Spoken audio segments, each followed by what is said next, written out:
6월 22일 날마다 주께로 큐티 가이드 시작하겠습니다. 오늘 본문은 전도서 1장 1절에서 11절로 제목은 모든 것이 헛되도다입니다. 전도서는 지금으로부터 약 3,000년 전인 BC 935년경에 기록되었습니다. 이렇게 오래전부터 많은 사람들이 읽고 받아들이기에 쉽게 기록되어 있어서 전도서를 인생의 지혜서이다, 인생 철학서다라고 말들 합니다. 오늘부터 시작되는 매주 토요일에 시작되는 전도서 말씀을 통해 세상을 관통하는 지혜를 얻을 수 있기를 바랍니다. 내용 관찰 1번입니다. 전도자는 뭐라고 말합니까? 전도자가 이르되 헛되고 헛되며 헛되고 헛되니 모든 것이 헛되도다. 아멘.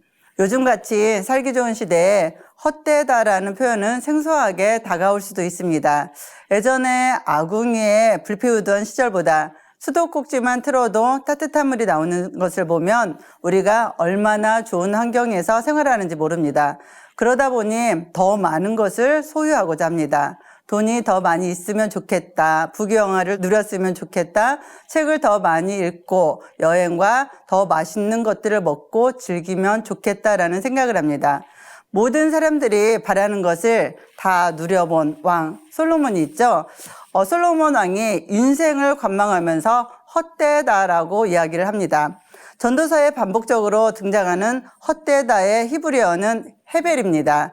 공기, 호흡, 공허함, 불만족이라는 의미로 사용되는데 헤벨이 사용된 성경의 용례를 살펴보면 하나님 아닌 다른 우상을 섬기는 일과 인생의 무상함과 인간의 무능함을 나타낼 때 사용되었습니다. 그렇다면 무엇이 헛되다는 것일까요? 즐거움이 헛되고 지혜가 헛되고 수고가 헛되고 기한이 헛되고 재산이 헛되다는 것입니다. 그런데 우리가 전도서를 읽어가면서 기억해야 할 것은 전도서의 기자가 인생 자체의 무의미함을 주장하는 것이 아니라 인간의 허물을 극복할 해답을 말하기 위함이라는 것입니다. 그러니까 모든 인생은 헛되기에 참된 가치와 만족은 영원하신 하나님 안에서만 찾을 수 있다는 것을 이야기하는 것입니다. 내용 관찰 2번입니다. 사람이 듣고 들어도 만족하지 못하는 이유는 무엇입니까? 해는 뜨고 해는 지되 그 떴던 곳으로 빨리 돌아가고. 아멘. 자연 만물인 해도 헛되다고 말합니다. 새벽에 떠오르는 태양을 보면 저절로 탄성이 나올 만큼 굉장히 웅장해 보입니다. 그러나 저녁이 되면 반대편으로 사라지고 그 다음날에도 똑같이 반복되니 이것도 헛되다는 것입니다.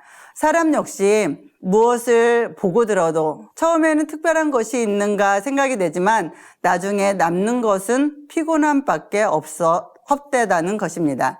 내용 관찰 3번입니다. 새 것이라 할 것이 없는 이유는 무엇입니까? 무엇을 가리켜 이르기를 보라 이것이 새 것이라 할 것이 있으랴 우리가 있기 오래전 세대들에도 이미 있었느니라. 아멘. 해 아래는 새 것이 없고 이 세상에 새 것은 아무것도 없습니다. 옛날에 복고풍이 유행했는데 한 세대가 지나고 나니 수십 년 전에 유행했던 복고풍이 다시 나타납니다. 그러니까 이 세상에 새로운 것은 없습니다. 다 옛날 사람들이 각양 방식대로 했던 것들입니다. 그런데 혹자는 솔로몬 시대와 지금의 시대를 비교하면서 컴퓨터나 인공위성 같은 것이 새 것이 아니냐. 솔로몬 시대에는 또 전도서 시대에는 없던 것들이 아니냐라고 반박할 수도 있습니다. 그러나 인간은 물질로 사는 존재가 아닙니다. 앞으로 더 놀라운 발명품들이 나온다 할지라도 이것들이 사람들에게 참된 만족을 줄 수 없고 죽음과 허무와 절망의 문제도 해결할 수 없습니다. 연구와 묵상 4번입니다. 모든 것이 헛되다라고 말하는 이유가 무엇일지 말씀을 묵상해 봅시다. 모든 만물이 피곤하다는 것을 사람이 말로 다 할 수는 없나니 눈은 보아도 족함이 없고 귀는 들어도 가득 차지 아니하도다. 이미 있던 것이 후에 다시 있겠고 이미 한 일을 후에 다시 할지라. 해 아래는 새 것이 없나니 무엇을 가리켜 이르기를 보라 이것이 새 것이라 할 것이 있으랴. 우리가 있기 오래전 세대들에도 이미 있었느니라. 아멘. 많은 사람들은 많은 것을 쌓아놓고 쳐다보기를 좋아합니다. 이것이 다 내 것이지, 내 소유이지 하면서 보람을 찾고자 합니다. 그런데 이것 또한 족함이 없다고 말합니다. 만족이 없다는 것이죠. 그리고 성경에서는 귀는 들어도 가득 차지 아니하도다 라고 말씀합니다. 무슨 뜻입니까? 사람들은 칭찬받고 높임받기를 원합니다. 인정받기를 원하는 것이죠. 그런데 칭찬을 들으면서 이제는 더 이상 인정 안 받아도 돼. 칭찬 안 해줘도 이제 나 괜찮아. 그런 게 없다는 말씀입니다. 오늘 칭찬받았으면 내일도 칭찬받기를 원하고 그 다음날 이 사람이 칭찬해주면 저 사람한테 칭찬받기를 원한다는 것입니다. 자꾸 듣고 들어도 가득 차지 않는 것입니다.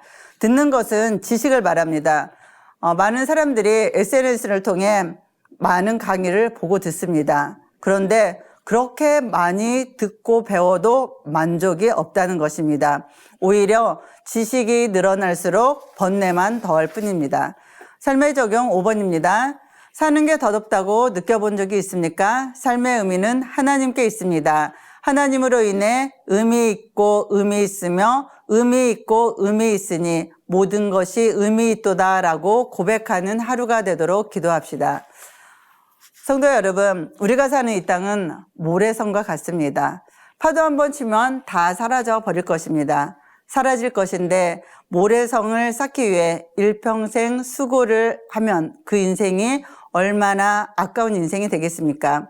이 땅에서 뭔가를 해볼 것이라고 하지만 세상의 나를 영원히 기억해 주는 것은 아무것도 없습니다.